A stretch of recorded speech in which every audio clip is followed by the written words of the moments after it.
Hello friends, welcome back. Start करने वाले हम लोग 2019 का प्रीलिम्स का पेपर है जिसमें ज्योग्राफी के क्वेश्चंस देखेंगे। तो फर्स्ट पार्ट में हमने 2020 और 2021 के प्रीलिम्स के पेपर को हमने देखा था ज्योग्राफी के हिसाब से। इसमें हम देखेंगे 2019 से लेके 2017 यानी कि 3 साल का यहाँ पर देखेंगे। तो चलिए स्टार्ट करते हैं। फर्स्ट क्वेश्चन हम देखते हैं यहाँ पे। चलिए यहाँ पे फर्स्ट क्वेश्चन है 20 नंबर जो आपको दिखाई दे रहा है। ये क्वेश्चन है ऑन 21 जून द सन के मूवमेंट से रिलेटेड है। तो 4 ऑप्शन है यहाँ पे। First option is does not set below the horizon at the Arctic circle. पहले तो आपको ये पता होना चाहिए कि जो जून का महीना होता है इसमें सन की डायरेक्ट लाइट किधर पड़ती है। ठीक है, तो इस समय आपको नॉर्दर्न हेमिस्फीयर में सन की डायरेक्ट लाइट पड़ती है। तो ऑप्शंस देखेंगे, अंटार्कटिक सर्कल का कोई रिलेशन नहीं है। वहाँ पे कह रहा है कि डज नॉट सेट बिलो, तो ऐसा नहीं है। अंटार्कटिक सर्कल पे वर्जन को बिलो ही होता है। इक्वेटर पर सीधा नहीं पड़ता क्योंकि जून के महीने में ये ट्रॉपिक ऑफ कैंसर पर सीधा पड़ता है, तो ये भी गलत हो जाता है। Science vertical overhead the Capricorn, बिल्कुल नहीं। कैप्रिकॉन में तो ये नॉर्दर्न आपको साउदर्न हेमिस्फीयर हो गया। तो सिर्फ आपके पास एक ही ऑप्शन बचता है, does not set below the horizon at the Arctic circle, क्योंकि इस समय जो 21 जून होता है ट्रॉपिक ऑफ कैंसर पर सीधी लाइट पड़ती है और आर्कटिक सर्कल में होरिजोन के नीचे सन नहीं जाता। तो फर्स्ट ऑप्शन जो होगा ये आपका हो जाएगा यहाँ पे। ये एक इजी क्वेश्चन है, आप एनसीईआरटी से भी पढ़ के बना सकते हैं क्योंकि ये बेसिकली आपके सन के मूवमेंट पर ही है। तो उसमें हमने पहले पढ़ा भी हुआ है कि यहाँ पर 2 इक्विनॉक्स होते हैं। उसके बाद नॉर्दर्न हेमिस्फीयर में और साउदर्न हेमिस्फीयर एक पर्टिकुलर टाइम होता है जब सीधी सनलाइट यहाँ पर सन की पड़ती है। तो उसी से रिलेटेड क्वेश्चन है, इजी क्वेश्चन है ये। चलिए नेक्स्ट क्वेश्चन देखते हैं। यहाँ पर क्वेश्चन देखेंगे, विच of the following groups of plants was domesticated in the new world and introduced into the old one. तो यहाँ पर पूछा जा रहा है कि कौन सा इसमें प्लांट ग्रुप है जो कि न्यू वर्ल्ड में इसको डोमेस्टिकेट किया जाता है और इसको ओल्ड वर्ल्ड में इंट्रोड्यूस किया गया। तो आप यूँ समझ लीजिए कि जैसे कि इंडिया और इसकी जैसी कंट्रीज हैं ये ओल्ड वर्ल्ड में आती हैं। न्यू वर्ल्ड यानी कि वेस्टर्न कंट्रीज। तो कहाँ से ये आया हुआ है? पहली चीज़ जो कॉटन यहाँ पर देख रहे हैं ना, तो कॉटन हमारे यहाँ तो इंडस वैली सिविलाइजेशन में भी उगाई जाती थी। तो ये तो ऑप्शन आपका गलत हो गया। ठीक है, विट भी हमारे यहाँ उगाया जाता था, ये भी गलत आपको ये हो गया। इसमें आप आएंगे तो यहाँ पर अगेन कॉटन यहाँ पर है बी में भी, तो ये भी आपको नहीं होगा। यहाँ पर देखेंगे टोबैको, कोकोआ एंड रबर, ये जो है बाहर से लाया गया है हमारे यहाँ। तो हमारे यहाँ कोकोआ भी पहले नहीं होता था, कॉफ़ी बाद में हमारे यहाँ। रबर और टोबैको ये लेके आए जो ब्रिटिश थे, वो यहाँ पर प्लांटेशन करते थे, वो लेके आए। तो ऑप्शन ए जो होगा इसमें सही होगा, जो कि वेस्टर्न वर्ल्ड में था, न्यू वर्ल्ड में, और बाद में ओल्ड वर्ल्ड में इसे इंट्रोड्यूस किया गया। Option A is the right one. आप यहाँ से ये भी देखेंगे कि ये क्वेश्चन आप हिस्ट्री में भी पढ़ेंगे, तो हिस्ट्री में भी आपको पता है कि जो पुर्तगीज आए या फिर जो अंग्रेज आए वो क्या क्या लेके यहाँ पे आए। जब आप इंडस वैली सिविलाइजेशन पढ़ते हैं हिस्ट्री में, तो वहाँ पर भी आपको पता था कि वो कॉटन के कपड़े यूज करते थे इंडस वैली सिविलाइजेशन में। तो इस हिसाब से तो बी और सी आपका एकदम आराम से सही गलत हो जाएगा। और इसके अलावा वीट हमारे यहाँ का स्टेपल क्रॉप है, ये शुरू से ही हमारे यहाँ उगाया जाता है। वीट हमारे यहाँ इंडस वैली सिविलाइजेशन में भी उगाया जाता है, समझ गए। तो इस वजह से ये तो तीनों गलत हो जाएगा। वेरी बहुत ही बेसिक क्वेश्चन है। आपने अगर एंशियंट हिस्ट्री पढ़ा हुआ है तो इंडस वैली सिविलाइजेशन से आप इन तीनों ऑप्शन को गलत लगा सकते हैं और ये आपका सही होगा। तो ये भी आपके इजी क्वेश्चन की कैटेगरी में आता है, इसमें कोई ऐसा टफ कोई चीज़ नहीं है। इन नेक्स्ट क्वेश्चन 25 नंबर का क्वेश्चन है। इसमें ये कहा जा रहा है कि in the context of which of the following do some scientist suggest the use of cirrus cloud thinning technique. ठीक है, cirrus cloud thinning technique and the injection of sulphate aerosol into stratosphere. तो इसमें ये कहा जा रहा है कि स्ट्रेटोस्फेयर में एक हम सल्फेट एरोसोल जो केमिकल होता है इसका इंजेक्शन छिड़काव किया जाएगा, जिससे कि सीरस क्लाउड जो होंगे वो थिन होंगे, या थिन का मतलब वो कमजोर होंगे। तो ये ऐसा क्यों किया जाएगा, क्या रीजन है? देखिए सीरस क्लाउड्स जो होते हैं ना, ये रेडिएशंस जो होते हैं उनको एब्जॉर्ब करते हैं या रिफ्लेक्ट नहीं करते। इसकी वजह से क्या होता है कि ग्लोबल वार्मिंग आपको देखने को मिलता है, और जिसकी वजह से गर्मी जो होती है वो बढ़ती है। तो इसलिए कहा गया कि इस सल्फेट एरोसोल का छिड़काव करेंगे ताकि ये जो क्लाउड्स हैं ये थिन हो और इनकी जो एब्जॉर्प्शन कैपेसिटी है वो डिक्रीज करे। ठीक है, तो इसके अकॉर्डिंग अगर ऑप्शन देखेंगे तो ये रेन के लिए नहीं है, फ्रीक्वेंसी इंटेंसिटी ट्रॉपिकल साइक्लोन के लिए नहीं है, and reducing the global warming, तो ग्लोबल वार्मिंग को कम करने के लिए है ताकि उसका एब्जॉर्प्शन कम होगा तो फिर वो गर्म भी कम होगा। ठीक है, ओके। चलिए यहाँ पर देखते हैं, एक क्वेश्चन है 33 नंबर के question, consider the following states, Chhattisgarh, Madhya Pradesh, Maharashtra and Orissa. इनको आपको असेंडिंग ऑर्डर में अरेंज करना है। किस हिसाब से? In terms of percentage of forest cover to the total area of state. तो टोटल एरिया जो स्टेट है, स्टेट का टोटल एरिया, उसका कितना परसेंट फॉरेस्ट कवर के अंडर में आता है, तो इसके हिसाब से इन स्टेट्स को अरेंज करना है असेंडिंग ऑर्डर से। ओके, तो फैक्चुअल क्वेश्चन है, बिल्कुल फैक्ट बेस्ड। अगर आपको आता है तो बनाएंगे, नहीं आता है तो नहीं बनाएंगे। तो मैंने जैसा कहा था कि ये जो फॉरेस्ट वाले क्वेश्चन है ये दो सोर्सेज से सॉल्व होते हैं। एक आपका इकोनॉमिक सर्वे हो गया, वहां से सॉल्व होते हैं, और एक आप हो गया state of forest report, state of forest report. तो स्टेट ऑफ फॉरेस्ट रिपोर्ट से ये क्वेश्चन आया हुआ है। अगर आपने ये रिपोर्ट पढ़ा होगा उस समय, अगर किसी ने दिया होगा तो ये क्वेश्चन बन जाएगा।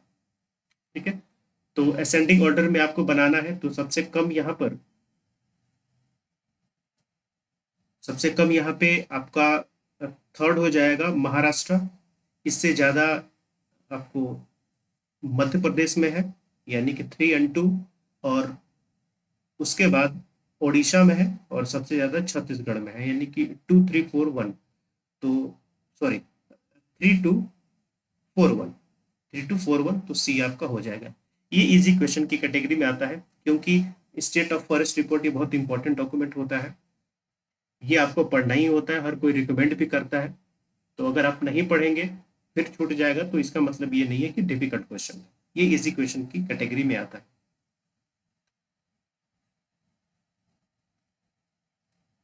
नेक्स्ट क्वेश्चन देखते हैं यहाँ पे, अबाउट, यहाँ पर मैपिंग है, वर्ल्ड मैप से आपको रिलेटेड ये क्वेश्चन है। वर्ल्ड मैप से इधर सी है और इसके बॉर्डरिंग कंट्री जो है इसके बारे में आपको बताना है। ठीक, तो अब इसमें देखिए, हो सकता है कि बहुत सारे इसमें आप ना जानते हो, लेकिन कुछ चीज़ें तो आप इसमें पता ही होगा।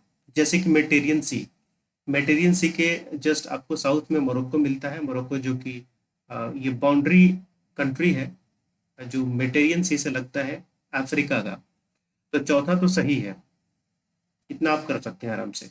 तो चौथा देखिए कहाँ पर है, सी को छोड़ के बाकी सभी में आपको 4 मिलेगा। तो अब यहाँ पर देखेंगे आप कि चौथा सही है। एड्रियाटिक सी के पास अल्बानिया पड़ता है, ये भी सही है, यानी कि पहला भी होगा। तो बाकी सभी में आपको फर्स्ट इंक्लूड है। अब क्रोएशिया की बात करें तो ब्लैक सी के पास क्रोएशिया नहीं पड़ता है। क्रोएशिया भी जो है ये भी आपको एड्रियाटिक सी के पास में पड़ता है, तो सेकंड जो होगा ये आपका गलत हो जाएगा। तो सेकंड ये है और सेकंड ये है, आपका बचा सिर्फ बी। तो 1, 3, 4 ये आपका क्वेश्चन होगा, मतलब ये आपका आंसर हो जाएगा। ये भी इजी क्वेश्चन में आता है, क्योंकि ऐसे क्वेश्चन तो हमेशा आते हैं यूपीएससी से। तो यूपीएससी लगभग हर साल ऐसे क्वेश्चन पूछता है, तो आपको पता ही है कि किस तरीके की आते हैं, तो ये इजी क्वेश्चन की कैटेगरी में हो। नेक्स्ट बात करते हैं, among the following which one is the larger exporter of rice, which one is larger exporter of rice in the world in the last 5 years। ठीक है, तो यहाँ पर होगा आपको इंडिया। तो ये भी इजी क्वेश्चन है, इकोनॉमिक सर्वे में आपको ये मिल जाएगा, और ये करंट अफेयर्स में भी उस समय न्यूज़ में था। तो ये भी आपका इस तरीके से होगा। नेक्स्ट बात करते हैं कि यहाँ पर ग्लेशियर दिए गए, यहाँ पर रिवर के नाम दिए गए हैं कि इन ग्लेशियर से ये रिवर्स निकलती हैं। तो कौन सा सही है, ये आपको मैच लगाना है। ठीक है, करेक्टली मैच्ड। बांदेरपुछ से यमुना निकलती है, सही बात है। तो एक कौन सा है, इसमें एक है और इसमें एक है और 4 भी दोनों में है, यानी कि पहला भी सही है और सियाचिन भी सही है, सियाचिन से नुब्रा निकलती है। तो 2 और 3 की अब हमें बातें करनी है, 2 और 3। तो अब 12 सिंगरी से चेनाब निकलते हैं, ये भी आपको सही है। मिलान ग्लेशियर से मंदाकिनी नहीं निकलती, यहाँ से गोरी गंगा निकलती है। मिलान ग्लेशियर से निकलती है कौन सी, गोरी गंगा। तो तीसरा गलत है, तो ये ऐसे भी सही हो जाए, गलत हो जाएगा, तो दूसरा स्किप होगा। तो ए इज द राइट आंसर। ठीक है। अब ये क्वेश्चन बहुत ही सिंपल क्वेश्चन है। अगेन ग्लेशियर्स, रिवर्स के बारे में आपको इंडियन ज्योग्राफी में पढ़ना है, मैं बेस्ट है, it is also an easy question. चलिए नेक्स्ट चलते हैं। यहां पर एक है, agriculture soils release nitrogen oxide into environment। यहाँ पे बताया गया है कि agriculture soil release nitrogen oxide into environment. ये सही बात है ना, क्योंकि हमारे जो एटमॉस्फेयर है उसमें नाइट्रोजन जो होता है वो एक एलिमेंट्री फॉर्म में होता है। ठीक है। और ये रिलीज किया जाता है सॉइल के द्वारा। और भी डिफरेंट चीजें होती हैं, जैसे कि सेकंड ऑप्शन में cattle releases ammonia into environment. बिल्कुल, जो यूरिया वगैरह होता है वहां से अमोनिया निकलता है, सॉरी मतलब जो यूरिन होते हैं वहां से निकलता है। Poultry industry release reactive nitrogen compound into environment. तो पोल्ट्री इंडस्ट्री से भी जो वेस्ट वगैरह निकलते हैं वहां से भी आपको नाइट्रोजन एटमोसफेयर में निकलता है। तो इस हिसाब से जो तीनों ऑप्शन है वो सही हो जाते हैं। तो D will be your right option. तो जब आप नाइट्रोजन साइकिल पढ़ेंगे ना, कौन साइकिल, नाइट्रोजन साइकिल, इसमें है इन्वायरमेंट एंड इकोलॉजी में, तो उसके हिसाब से आप इसको सही कर लेंगे। ठीक है। चलिए नेक्स्ट क्वेश्चन है 44। Why are dew drops not formed on the cloudy night. Dew drop मतलब जो ड्यू होते हैं ना ठंडी के समय पे, जब बादल हो तब ये ड्यू नहीं पड़ते। क्यों, क्योंकि इसलिए जब बादल होता है, क्लाउड होते हैं, तो जो अर्थ रेडिएशन को रिलीज करती है वो आउटर स्पेस में नहीं जा पाती। क्लाउड्स क्या करते हैं, उनको रिफ्लेक्ट कर देते हैं, जिसको काउंटर रेडिएशन कहा जाता है, जिसकी वजह से ग्रीन हाउस इफेक्ट वाला कंडीशन आपको क्रिएट होता है, वार्म मौसम हो जाता है। तो वार्म मौसम होता है तो ड्यूज नहीं बनेंगे। ठीक है। चलिए तो कौन सा ऑप्शन है, फर्स्ट ऑप्शन देखते हैं, clouds absorb the radiation from the earth. ये नहीं है, cloud reflect back the earth radiation, ये आपको बी ऑप्शन होगा।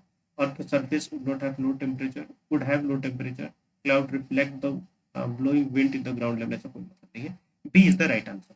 ठीक है। तो ये भी एक सिंपल सा है, मैंने आपको जब एनसीईआरटी पढ़ाई भी है ज्योग्राफी की यूट्यूब पर, तो वहाँ पे मैंने ये सब बताया है। दिन और रात का समय होगा तो क्या होगा, क्लाउड होगा और नहीं होगा तो क्या होगा, उस तरीके से हर सिचुएशन के बेस पर मैंने आपको बताया हुआ है। तो ये आपका एनसीईआरटी के थ्रू भी बन जाए। तो it is also an easy question. चलिए नेक्स्ट क्वेश्चन देखते हैं। यहाँ पर 51 नंबर का क्वेश्चन है जो हरे रंग का है।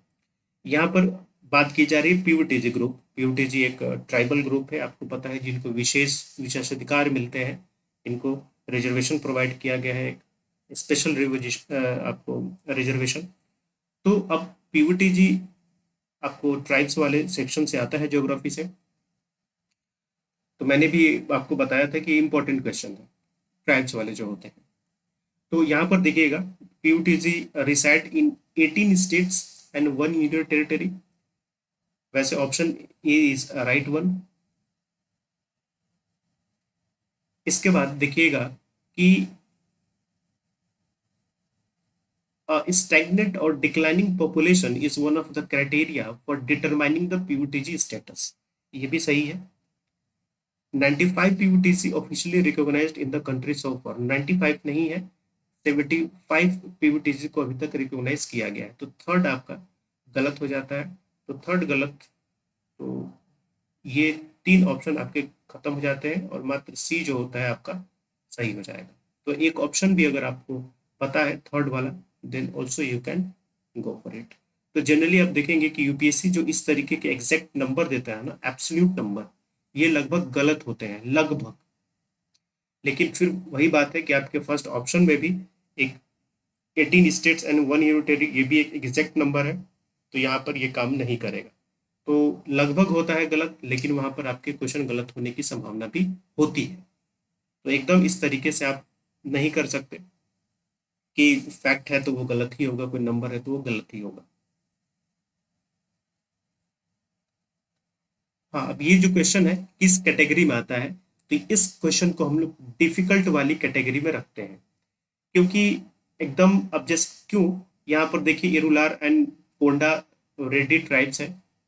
आपको अब इतने सारे 75 ट्राइब्स के नाम दिए गए हैं, आप नहीं याद कर सकते, लेकिन चौथे से कोई मतलब ही नहीं है आपको, बस इसमें एक ही मतलब है, वो है थर्ड।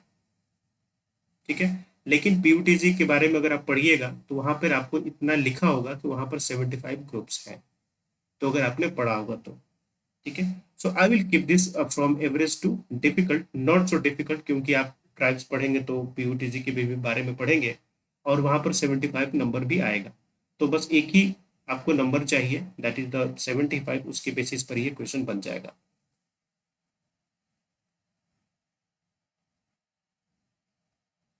चलिए नेक्स्ट क्वेश्चन देखते हैं, 55 नंबर क्वेश्चन।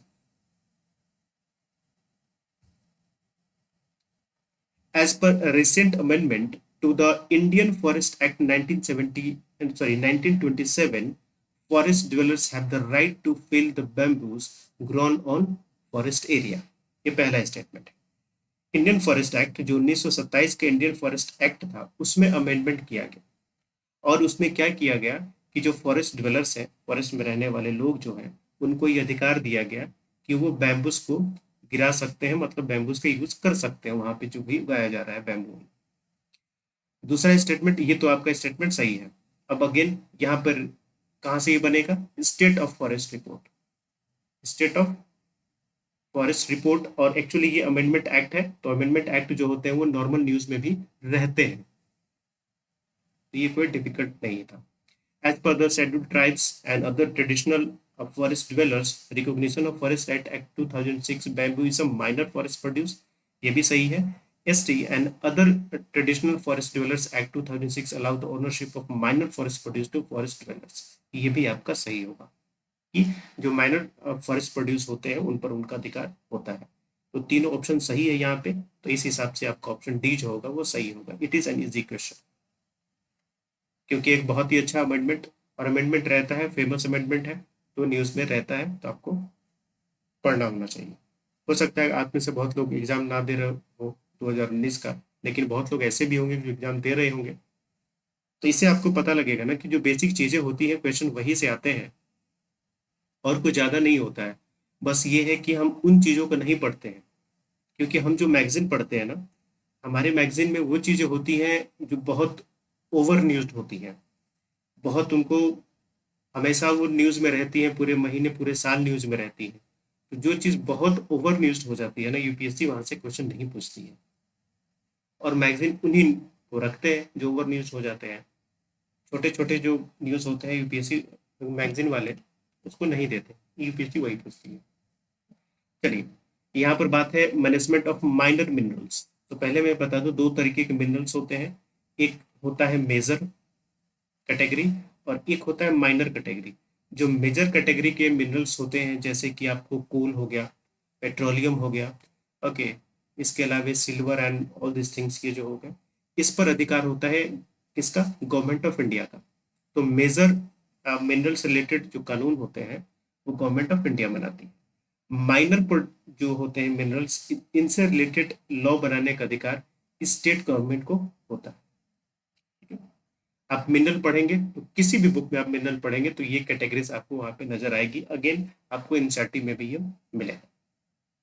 चलिए, sand is a minor mineral, बिल्कुल सैंड एक माइनर मिनरल है, ये सही हो जाएगा। State government has the power to grant mining leases to minor minerals, बिल्कुल, अब चूंकि स्टेट गवर्नमेंट के अधिकार क्षेत्र में आता है तो स्टेट गवर्नमेंट ही किसी को लीज वगैरह पे देगी। But the power regarding the formation of rules related to the grant of minor minerals lie with the central government, नहीं, ये पूरा का पूरा माइनर मिनरल्स जो होते हैं स्टेट गवर्नमेंट के अंडर में आते हैं, सेंट्रल गवर्नमेंट का इससे कोई लेना देना नहीं होता है। तो ऑप्शन सेकंड जो होगा गलत हो जाएगा, तो सेकंड यहाँ पर है, सेकंड यहाँ पर है, तीसरा दोनों में है, यानी कि तीसरा सही है, और पहला भी तो सही है, तो ऑप्शन ई जो होगा वो सही हो जाएगा। ठीक है, और वैसे भी तीसरा पढ़ लेते हैं। State government has have the power to frame rules to prevent illegal mining of minor minerals. बिल्कुल स्टेट गवर्नमेंट की अधिकार क्षेत्र में है तो कानून बना सकती है। तो option one is the right, again it is an easy question. चलिए नेक्स्ट क्वेश्चन देखते हैं। This is 83 number question. यहाँ पर बताया गया है खरीफ क्रॉप्स के बारे में। जो इंडिया में खरीफ क्रॉप्स होते हैं, लास्ट 5 ईयर में इनका क्या स्टेटस रहा है। ठीक है, तो यहाँ पर कहा गया है कि फर्स्ट ऑफ, अब देखिए ये 2019 का क्वेश्चन है, तो 2019 और उससे 5 साल पहले, तो कितना हो गया, लगभग 2014, यही हुआ ना, 2014 से 5 ऐड कर लीजिए तो 2019।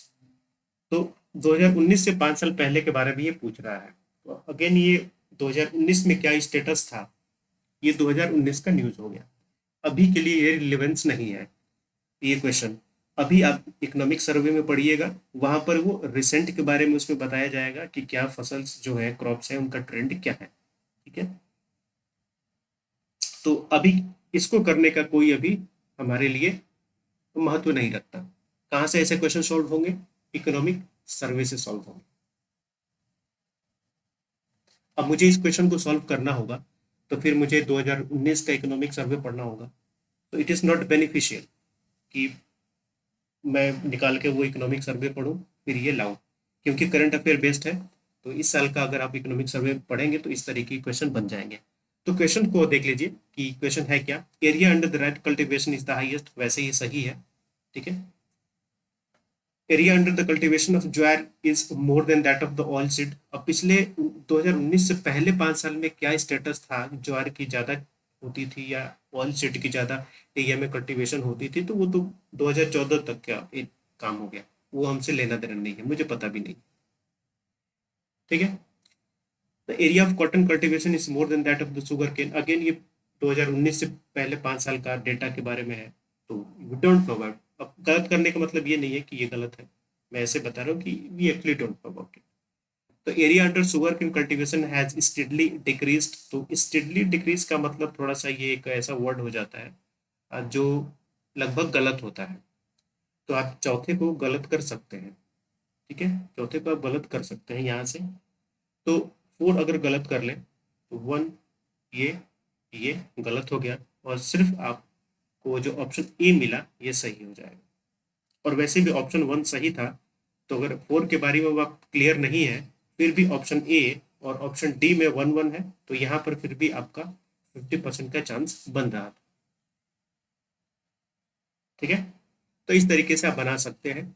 तो इसमें भी ऐसा नहीं था कि, अब देखिए पहला क्वेश्चन जो है ना, पहला ऑप्शन जो है, area under the rice cultivation is the highest, ये बहुत कॉमन सा स्टेटमेंट है। हमारे यहाँ पैडी कल्टीवेशन बहुत ज़्यादा होता है, लगभग हर एक स्टेट में पैडी कल्टीवेशन किया जाता है। तो बाय डिफॉल्ट भी हम समझ सकते हैं कि एरिया का, हमारा राइस का कल्टीवेशन जो होता है ये लार्जेस्ट एरिया में हमारे यहाँ होता है। तो पहला तो वैसे ही सही हो गया, वो सिर्फ 5 साल की बात नहीं है, जब से देश आज़ाद हुआ या देश आज़ाद होने से पहले से ही ज़्यादा से ज़्यादा हमारे यहाँ राइस कल्टीवेशन ही होता है ज़्यादा एरिया में। तो पहले तो डिफॉल्ट सही है। उसके बाद अगर कोई ऑप्शन आप नहीं जानते हैं तो ए और डी में 50-50 आपका हो सकता है। बट 4 में एक वर्ड है स्टेडली डिक्रीजिंग, ये एक थोड़ा सा हाइपर टाइप का सब वर्ड है।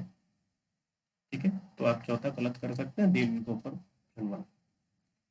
नेक्स्ट क्वेश्चन की बात करें, among the agriculture commodities imported by India which one of the following accounts for the highest imports in terms of value in the last 5 years। Again 2019 का question है, और ये उससे पहले 5 साल के बारे में पूछ रहा है कि ये जो कमोडिटीज थी, उन पिछले 5 साल में सबसे ज्यादा इनमें से कौन सा आपको वो किया गया, इंपोर्ट किया गया है।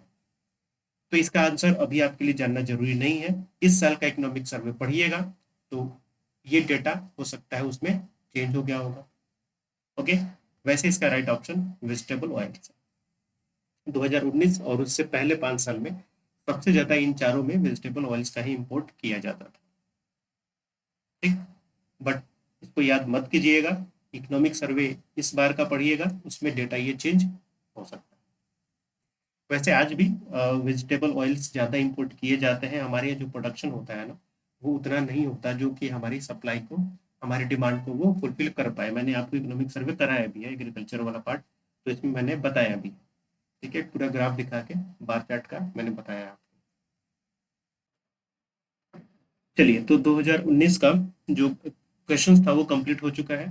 ये 2018 का पेपर है, तो इसमें देखते हैं कि कौन कौन से क्वेश्चंस हैं जिसे हम सॉल्व कर सकते हैं। ठीक है, ये 2018 यहाँ पे लिखा भी हुआ है, 2018 का ये पेपर है। Consider the following statements. The quantity of imported edible oils, again यहाँ पर देखिए वेजिटेबल ऑयल्स हमने पिछली बार पढ़ा था ना 2019 में, 2018 में भी एडिबल ऑयल्स के बारे में आया हुआ था। तो ये एडिबल ऑयल्स क्या है, वेजिटेबल ऑयल्स ही है generally. The quantity of important edible oils is more than the domestic production of the edible oils in the last 5 years. ये ऑप्शन आपका सही है, ये आज भी ये ट्रेंड है। आप इकोनॉमिक सर्वे पढ़िएगा, आज भी ये ट्रेंड है कि हमारे यहाँ जो होता है प्रोडक्शन वो उतना नहीं होता है डिमांड के अकॉर्डिंग, तो हमें ज़्यादा इम्पोर्ट करना पड़ता है। नेक्स्ट देखते हैं, the government does not impose any custom duty on all the imported edible oils। बिल्कुल नहीं है, यहाँ all लिखा हुआ है। This is the hyper type of word. Okay, तो second option is the right, sorry wrong. तो आपका सिर्फ ऑप्शन ये जो होगा first one, it will be the right option. तो ये किसकी कैटेगरी में आएगा, इजी के, अगेन उस समय के इकोनॉमिक सर्वे के थ्रू ये बन जाता है। नेक्स्ट क्वेश्चन है 30 number question, which of the following has have shrunk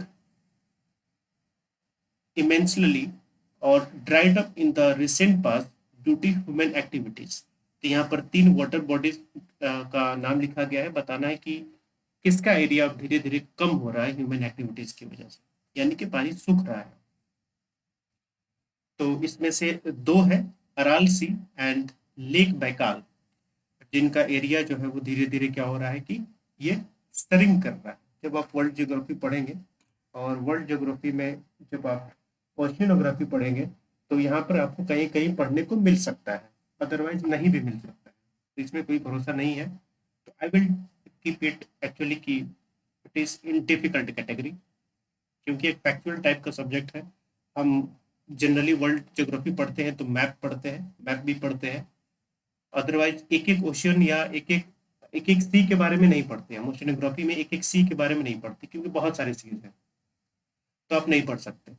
और ये तो फैक्चुअल डेटा है, तो we can keep it in difficult category. कुछ बुक्स में ये लिखा हुआ मिल जाएगा, बट अगेन आपकी एनसीईआरटी और जीके लियोन में ये नहीं मिलेगा।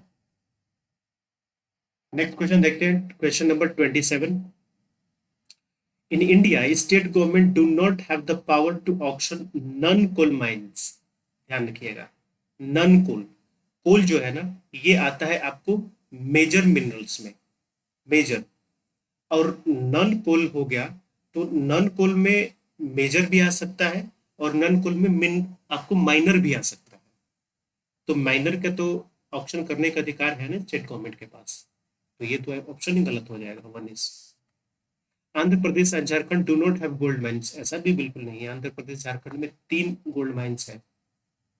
Rajasthan has oh iron ore mines, ये सही है, third one is will be your right option. तो अगर आपका सिर्फ आपको वन पता होगा, तो वन तो हमने चर्चा भी किया 2019 वाले पेपर में, तो वन के हिसाब से ये गलत हो जाएगा, ये गलत हो जाएगा। अगेन आप 2 और 3 में आके फंस सकते हैं, बट यहाँ पर 3 सही होगा, राजस्थान हैज आयरन और माइन। अब ये कैसा क्वेश्चन है, इजी है या डिफिकल्ट है? ये इजी क्वेश्चन है। एनसीईआरटी का जब मिनरल वाला टॉपिक पढ़िएगा, रिसोर्सेज वाला टॉपिक, तो वहां पर इन सब की चर्चा आपको मिलेगी। मैप भी बनाया गया है एनसीईआरटी में कि कौन सा आपको कहाँ पर ये मिलता है। और गोल्ड जो होता है ना, गोल्ड, आयरन, ये सब इम्पोर्टेंट मिनरल्स है। ऐसा भी नहीं है कि इसने कुछ बॉक्साइट का बात कर दिया, कुछ जिंक का बात कर दिया, बोरोन का बात कर दिया, ऐसा नहीं है।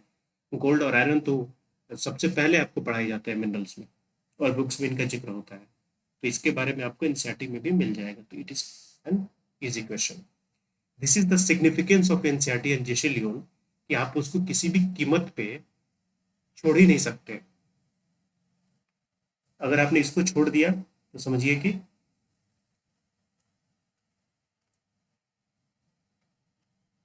गेम ओवर होने वाला है। चलिए next question, among the following cities which one lies on the longitude closest to the Delhi. तो दिल्ली अगर यहाँ है तो लॉन्गिट्यूड यानी कि जो नॉर्थ और साउथ वाला होता है, तो लॉन्गिट्यूड सेम दिल्ली से किस शहर से और पास करके जाएगा? Bengaluru, Hyderabad, Nagpur, Pune. Again map work है, A is the right answer. Map work है, अगर मैप आप लगातार देखते हैं तो आपका आइडिया हो जाएगा कि हाँ दिल्ली के लैंगिट्यूड से लगभग बेंगलोर हो सकता है जो पास करके जाता है। और बेंगलोर, हैदराबाद, नागपुर, पुणे ये सब इंपॉर्टेंट सिटीज हैं, तो इनका लोकेशन तो आपको पता ही होना चाहिए ना। आप कोई छोटा मोटा सिटी दे देते तो एक बात अलग होती, लेकिन ये सब इंपॉर्टेंट सिटीज हैं, इनका लोकेशन पता होना चाहिए। It is an easy question.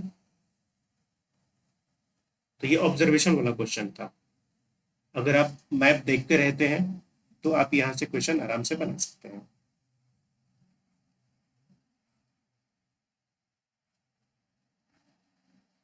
चलिए नेक्स्ट क्वेश्चन देखते हैं। यहाँ पे 37 नंबर क्वेश्चन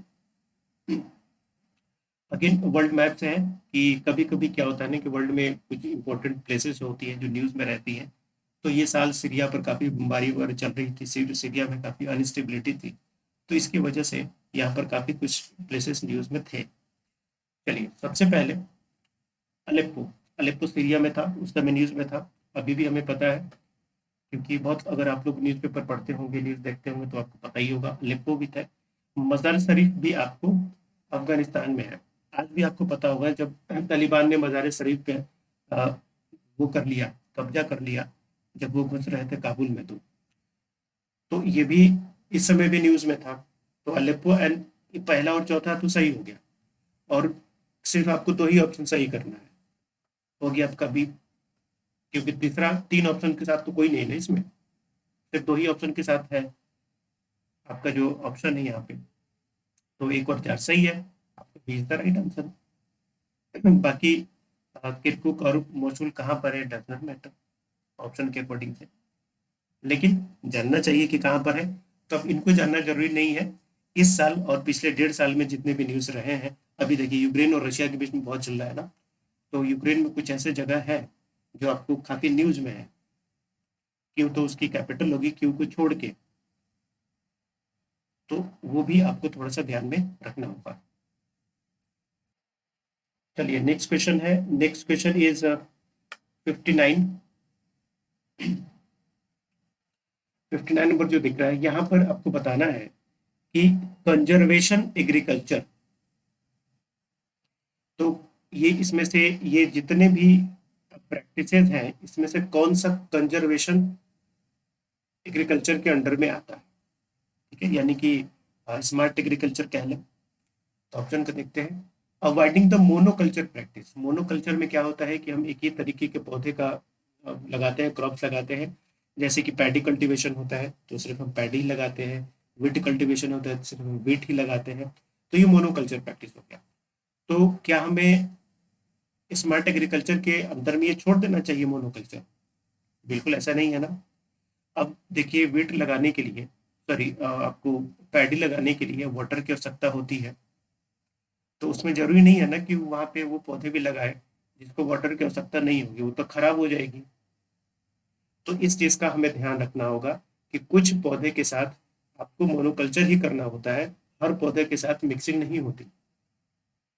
तो it is not necessary that you will avoid the monoculture. अगर आप पैडी प्लांट ऐसा लगा रहे हैं जिसमें बहुत सारी पानी लग रही है, तो आजकल तो ऐसे भी राइस की वैरायटीज आ गई है जिसमें कम पानी का भी यूज करके किया जा सकता है, तो वाटर कंजर्वेशन हो जाएगा। तो मोनोकल्चर को छोड़ने वाली तो बात ही नहीं है ना। ऐसा बिल्कुल नहीं है कि मोनोकल्चर छोड़ देंगे। अब मोनोकल्चर छोड़ देंगे तो हमें ना चावल खाने को मिलेगा ना गेहूं खाने को मिलेगा, है ना। तो ये नहीं हो सकता, वन नहीं हो सकता। वन इसमें है, वन इसमें है, काम करता। सेकंड बात करें अडोप्टिंग मिनिमम टिलेज, बिल्कुल आप इसका यूज कर सकते हैं, तो दूसरा जो होगा ये सही होगा। Avoiding the cultivation of plantation crop, again plantation crop का आप कैसे छोड़ देंगे? जैसे कि आप चाय उगाते हैं प्लांटेशन क्रॉप है, आप कॉफी उगाते हैं प्लांटेशन क्रॉप है, आप स्पाइसेस उगाते हैं प्लांटेशन क्रॉप है। नदियों के किनारे जो आपको फ्लड एरिया होता है वहाँ पे बनाना प्लांटेशन होता है।